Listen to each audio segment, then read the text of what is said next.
Hey girls and gays! Welcome back to another Fixed in 5. I'm in a kind of predicament situationship. This dude hit me up on Grindr in July 2018. Already, August, 7 months already. I'm ready to go in.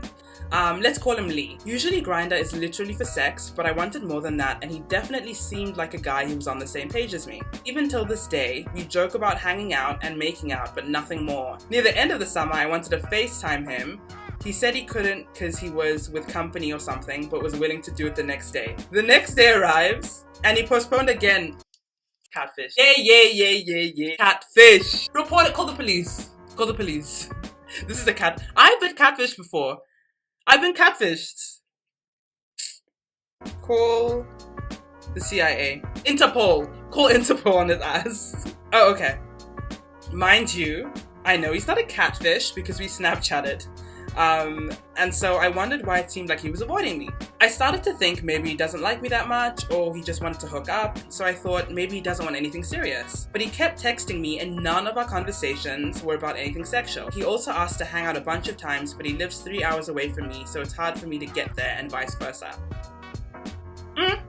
Last week, I asked him why he hasn't gotten around to call or FaceTime, but he now says that he needs privacy from his parents, and once they go on vacation, he'll be able to talk to me. And then this person has put 55 question marks. So he smells a rat.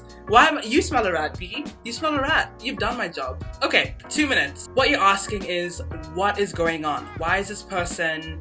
They're not a catfish. I've seen their face, and they are around but not really around. Like, they're communicating but not enough. They have excuses. It's weird. It's been 8 months, so like literally the time it takes to have a baby, and I haven't seen this person. This person is just keeping you around as something to do.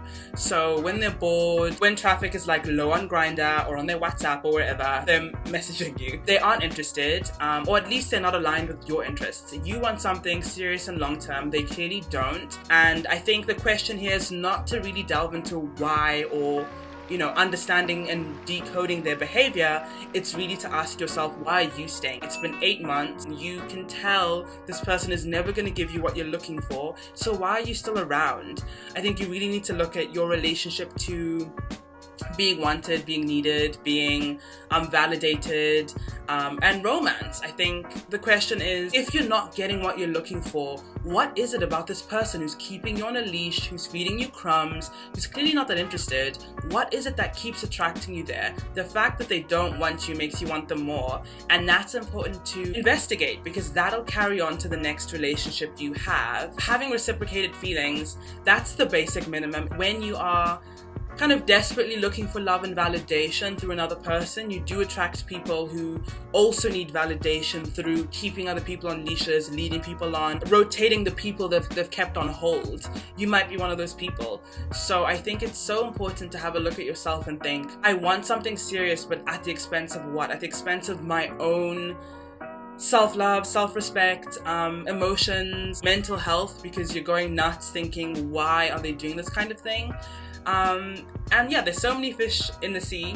There's so many grinders in the grinder.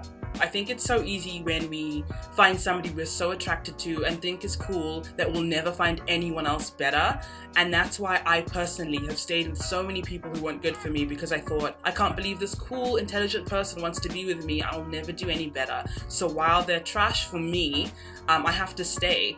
And that's not the case at all. Actually, if the universe has presented you with something beautiful, that just shows you there's even more. If this person's gorgeous and like really intelligent, there's someone even more gorgeous and even more intelligent waiting for you. But you have to say no to the things you don't want to make room for the things you do. You have to say bye to this person, and you have to say bye to this you who is needy and in need of validation. You need to be the person that you're looking for first. Date yourself.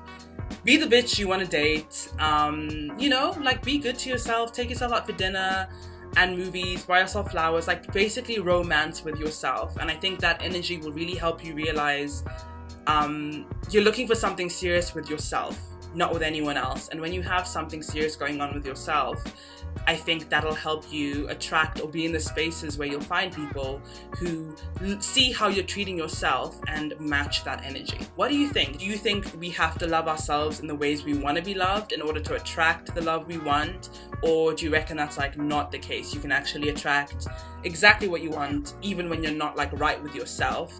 And any other opinions and advice you have, please write it in the comment section, and as usual, send in your dilemmas via DM or Curious Cat. With like edges, I think the expectation to use edge control is anti-black, but also like, how do you get these, like this is 4C.